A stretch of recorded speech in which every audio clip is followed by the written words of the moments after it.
Hello to Grable. How are you today? I'm good. How are you, Ruben?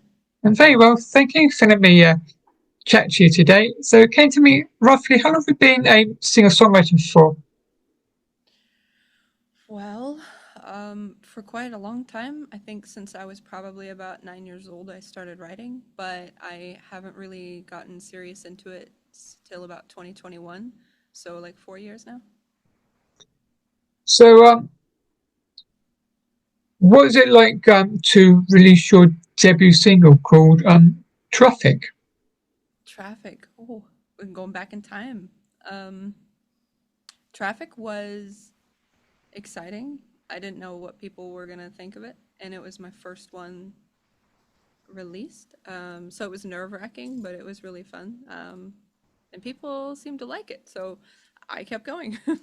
Traffic was like a song about being in kind of a, you're just metaphorically in traffic and constantly dealing with the traffic of life and the ins and outs, and you're just bored of it because you're bored of dealing with it alone and it's lonely.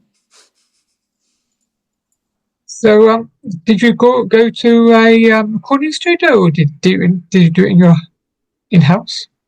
Well, it was in-house. Some of it was recorded and produced in Albuquerque, New Mexico, where my home was at the time. So in my home studio.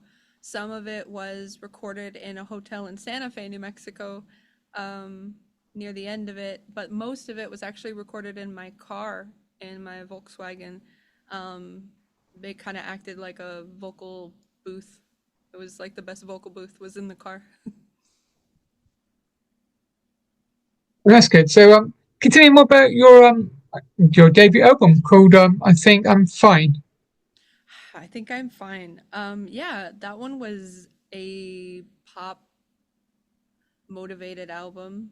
It was my first try at writing a complete album. It's dear to me for that reason.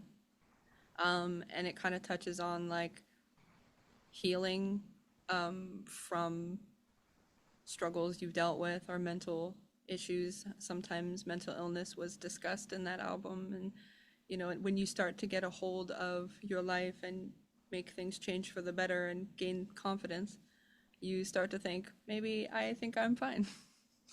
That album was a real joy to create. And I think it really found the audiences that connect with it the most. I was happy to put it out there. It's definitely more of my pop style for albums, though. Tell me, see what it is called Dark History. Dark History. Yeah, I released that single. It was like a Halloween special. Uh, I was feeling very spooky and wanted to write a very Halloween song, but also like that could relate to anyone with a dark past. So that song really touches on to, you know, what my dark history might be, and I really reflected on my own history to really write that one. But it really felt like it was a Halloween midnight at the graveyard style song, but it was still, you know, it was great. I'm so glad it's one of my favorites to this day. So, where did you get your inspiration for songwriting? Oh, so many places. I would say, I mean, I draw inspiration from other people's art. Lots of other great artists out there, some that are, you know, mainstream, some that are not, some underground indie artists and or friends.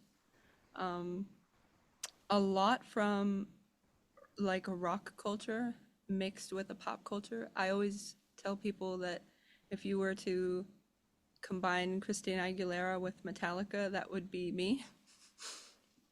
But so I would say that those are my two biggest influences: is pop divas and rock bands. And if you can figure out what those sound like when you put them together, there you go. So, tell me a single is called Solitude. Oh, Solitude. Yeah, it is about exactly what it sounds like. I wanted to reflect on what it is like to live a very solitary life, but also not just the negative side of it, but the positive side of it as well. Um, Especially when you're just trying to get to know yourself in a busy world. So Solitude was originally an acoustic song, like most of my songs are. I write them on my acoustic guitar, but then I, worked together, produced that, and built it into something that felt more like an acoustic pop, indie pop feeling, and it kind of was meant to be a little dreamy about solitude. So I do personally find a lot of solace in my alone time.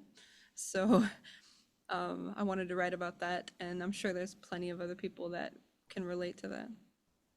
So what kind of guitar do you play? Right now I have a Dean acoustic electric. She's one of my favorites. She's right next to me in case you wanted to see her. Um, I usually name them. Um, I have one named Lunea, but that's not the type of guitar she is. And then my other guitar is I have a Yamaha here somewhere. I have a few, but right now I've been really playing the Dean acoustic electric the most, to be honest, because it's a concert size. So it's a little bit more small and it fits better in my hands. So yeah, my Dean acoustic electric, she's been my favorite lately. So can you tell me about your latest album? My latest album, Entropy, correct? Yeah. I believe that's correct. It was quite some time ago. It was a journey. Entropy was a an experience. Um, I know a lot of people, when they think of entropy, they think of I don't even know what, but I always think of, like the standard understanding of, particles expanding entropy. It's almost like this descend into chaos or ascend. And that's really what that album was about, is just things that descend and ascend and expand into perceivable chaos, but not necessarily unpredictable chaos. And Entropy was a electronic dark pop album that I think really reflected the dark story there. It's a fully immersive, full length album accompanied by a written story that tells a large, in detail, about my life and then kind of fantasizes it into the future of artificial intelligence. So It's a lot. so do you do any gigs at all? So I haven't done a lot recently, some open mic nights here and there, but I do have an upcoming gig in October. I have a Halloween show coming up here in Jacksonville, Florida, and it's going to be like a Halloween house party, very, very busy. I'm going to be opening up for a couple bands, including Hatred Creation. Should be exciting because it's going to be very goth and rock and metal for the whole set, so it's going to be fun. So do you get any anxiety at all when getting on stage? All the time, not even on stage, just all the time. So yes, um, that's that. I even wrote a song about it. Yep. So can you tell me more about social anxiety? Yeah. While we're there, I think I just say that when I say I get anxiety about just about everything, it's definitely the truth. It could be anything. So that's probably why I enjoy my solitude so much. It's more predictable. But when I was young, I saw this quote that was like, do one thing every day that scares you. And it was profound to me because I realized I'm scared of everything, so I'll never run out of things to do if I do that. So that's what I do. And social anxiety was kind of an anthem for that. It's an anthem to myself and to those who struggle with anxiety of any kind, to just do the thing, power through. You know, it's terrifying and anxiety is terrible. Um, but it also can mark just excitement. Sometimes anxiety is excitement and it's a good thing. So learning to live with that is what that song was about, like learning to regulate and control it better, but not in the sense of burying it, more in the sense of getting to know how to work with it. So, what was it like to record your Christmas single? All I Want for Christmas Is You.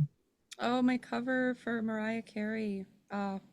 I really love the Mariah Carey one, and um, it's a song that I sing every year. I Most people probably wouldn't guess looking at me, but I love celebrating Christmas. um, Lights, Christmas trees, decorations. Immediately, I'm put it all up. So I love Christmas. I love Christmas music. I love Christmas time, just family, and that song reminds me of that. And so I really wanted to put that out there, and it's very different from what I normally do, but I'm happy to share it with people so they know, I also like to do these things and I hope they like it. It's also a lot of fun to sing vocally. It's very challenging. So, would you write your own Christmas song in near future?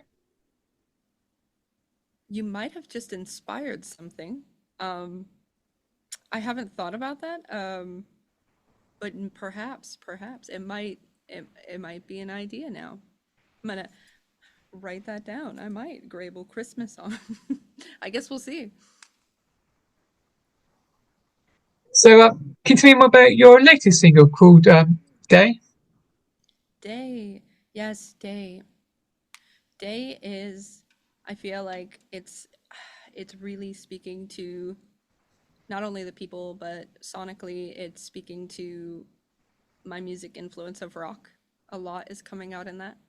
Um, the music of it is built around like the passion that I feel for the topic that I'm singing about, which is just preservation of Earth and resources. And I really wanted to I've never really declared on my to my fans or publicly like my stance on any of that, whether it be like climate concerns. And I really felt like it was about time for me to do so. I wanted to. I felt like it was time, and this song comes out, packs a punch, and says right in your face, like, "Hey, we need to remember that we live here and we should, preserve a bit, okay, if we want to last." So that's what that song's about. But it's heavy. It's a lot heavier, and I belt and wail like a banshee, and it's one of my current favorites. It's fun. If you like singing really loudly, I suggest you give it a listen and try it. So, are you working on any new singles?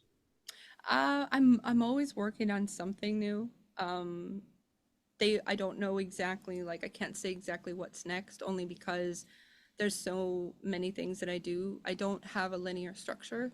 I try to be linear, but the best I can do is three or four things at a time, and they kind of just leapfrog. So I don't know what's coming next, but I do have a lot in the works because of the Dark Light album that I have coming up, and so there's going to be a lot going on with that. So you'll definitely hear some new stuff coming. So, what is it like being an independent artist for you? My lifeblood. I think it's the way I've always been.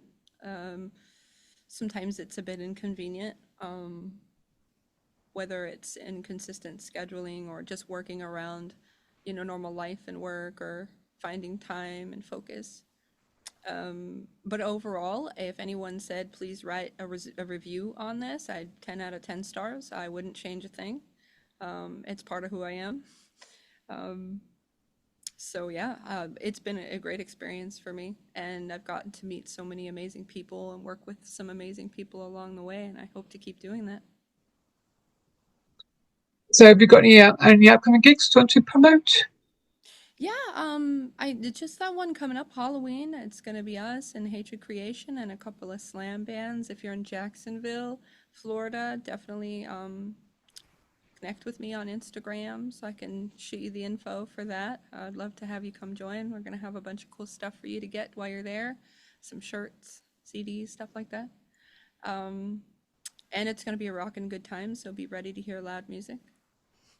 So, but that's it for now as far as gigs go. We'll get more coming soon, though, I'm sure.